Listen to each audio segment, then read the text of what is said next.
नाम श्री संजय गंगाधर राव पाचपुर है। ये सामाजिक कार्यकर्ता के रूप में परिचित, वर्तमान में सहकार भारती के राष्ट्रीय संगठन से 6% या 7% इंटरेस्ट आपको मिलेगा।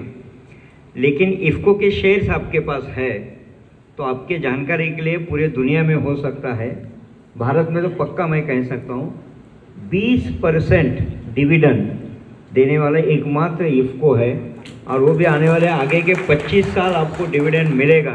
ऐसा राशि उन्होंने अलग से एफडी करके रखा है। विशेष आज उज्जैन के महाकाल मंदिर में भी आज से 10-15 साल पहले इफ़को ने 25 लाख रुपया एफडी करके रखा था, और हर इफ़को के फाउंडेशन डे के दिन जितने भी यात्रिकरू आते हैं उनको आज प्रसाद के रूप में भोजन की व्यवस्था आज पूरे दिन भर उज्जैन में उनके इफ़को के द्वारा होती है। वो कार्यक्रम आरंभ करके वो डायरेक्टर यहाँ पर आए हैं। मैं वीसी साहब को भी और डायरेक्टर दोनों को भी कहूँगा कि बीच में कभी आप एक बार बैठिए और अपने यहाँ के एग्रीकल्चर यूनिवर्सिटी के लिए इफ़को का बहुत बड़ा योगदान हो सकता है। यहाँ के स्टूडेंट्स को अच्छा जॉब भी इफ़को के थ्रू मिल सकता है। बड़ी बड़ी कंपनियों से अच्छा पैकेज इफ़को में भी है और डायरेक्ट कृषि से रिलेटेड है। इसलिए मैंने इतना 2 मिनट इफ़को के बारे में बताया। अब ये सहकार की आवश्यकता क्यों है, एक छोटा एग्जाम्पल देके मैं मेरे वक्तव्य को आरंभ करता हूँ।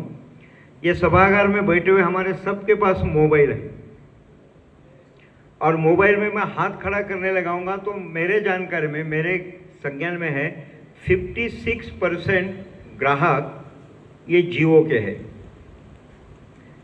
13 से 14% ग्राहक ये एयरटेल के हैं, 7% ग्राहक ये BSNL के हैं, और बचे हुए जो है सब बाकी के कंपनियां मिलकर उसके कस्टमर हैं। मैं 56% कस्टमर कह रहा हूं तो 8-9 साल पहले जियो स्टार्ट हुआ था। सबसे पहले तो BSNL था, बाकी भी कंपनियां थी।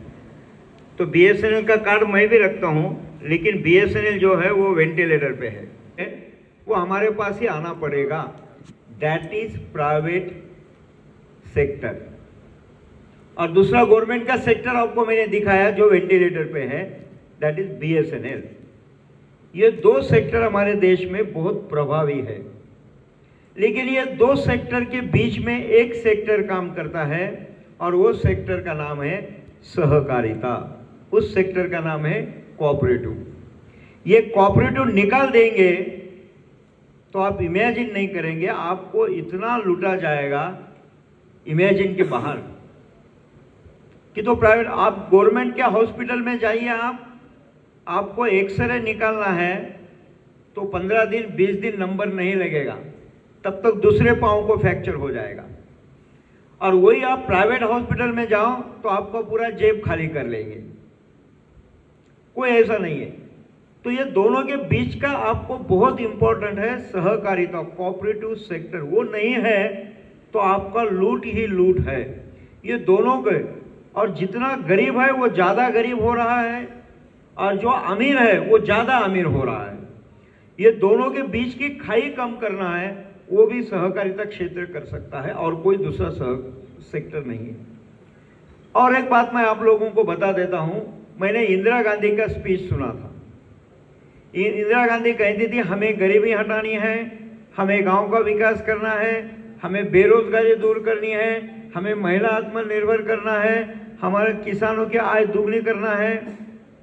2014 में मैंने नरेंद्र मोदी का स्पीच सुना, आज अभी भी उनका स्पीच सुनिए।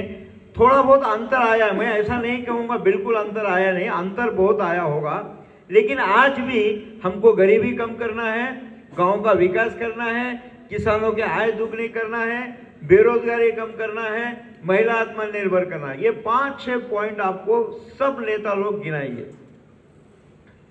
ऐसा क्या हुआ 50-60, हमारा देश स्वाधीन होकर 75 वर्ष हो रहे हैं, ऐसा क्या होगा है कि गरीबी कम नहीं हुई, गांव का विकास भी नहीं हुआ, बेरोजगारी भी कम नहीं हुई, महिला आत्मनिर्भर नहीं हुआ? ये सब प्रश्न फिर 75 साल के बाद भी क्यों खड़े हैं? तो मैं बहुत बार कहता हूँ, एक गांव का किसान जो है उसको बीड़ी पीना है तो वो क्या करता है, माचिस की तिल्ली लगाता है। तो हल्का नहीं है उसमें, ना कोई IAS ऑफिसर नहीं है। हमको बहुत बार लगता है आईएएस ऑफिसर आ गया तो उसका कल्याण हो गया। दुनिया का सबसे बुद्धिमान आईएएस ऑफिसर हमारे अमूल में, not a single IAS officer. Amul का चेयरमैन ऐसा करता है। मैंने उसको विषय रखने के लिए बुलाया था, उसने बोला भाई साहब हूँ तो गुजराती जानू छू, हूँ हिंदी अंग्रेजी नहीं आवड़ी। ऐसा अमूल का चेयरमैन है।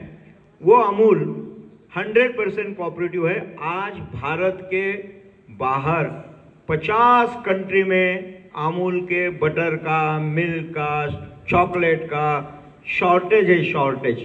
के किसी भी देश कंट्री में जाइए, किसी भी एरिया में जाइए, अमूल का दूध मिलेगा, बटर मिलेगा, मक्खन मिलेगा, लस्सी मिलेगी, चॉकलेट मिलेगा। अमूल के 200 आइटम है अमूल के। अमूल का जो किसान मेंबर होता है वो किसान को गाय भैंस दी जाती है केवल 4% इंटरेस्ट रेट पे। उसका इंश्योरेंस भी निकालते हैं, गाय भैंस मर गई तो उसका पैसा आ जाता है। किसान का भी इंश्योरेंस होता है। गाय भैंस खाने के लिए जो लगता है वो भी 40% कम में मिलता है। भैंस के गाय के दूध का फैट ज्यादा आना चाहिए, उसके लिए क्या खाना है उस पर भी रिसर्च होता है, वो खिलाते हैं और उससे कई गुना ज्यादा दूध हमारे यहाँ आ रहा है। और दिवाली में मिठाई किस दूध की बनी है भगवान जाने। मैं भरूच में था, 1 लीटर पानी में केवल 4 ड्रॉप डाले केमिकल के और उसको घोला और उसको बॉईल किया, उसके ऊपर अच्छी मलाई भी आ गई। उसको आप जमाएंगे तो दही भी बनेगा। वो हमको केमिकल के 4 बूंद पे 1 लीटर दूध बना के दिखाया भरूच में। ऐसा गांव-गांव में कैसा दूध आ रहा है हम लोग पी रहे हैं, हमको ही मालूम है।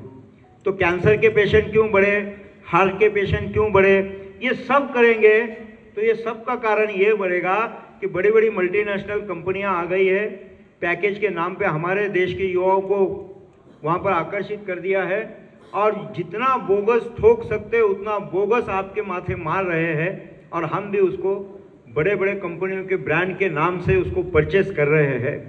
तो वो केवल सहकारिता से रोक सकते हैं। अब राजस्थान में जाएंगे तो मिठाई का मूल्य जो है वो कम करने में सहकार भारती यशस्वी हुई है। जो 1200-1300 रुपये काजू कतली बेचते थे, सहकार भारती ने 650 में बेचा तो मार्केट में 800-900 रुपये काजू कतली का रेट आ गया। 300 रुपये कम हमने दिवाली में मिठाई को नीचे लाया।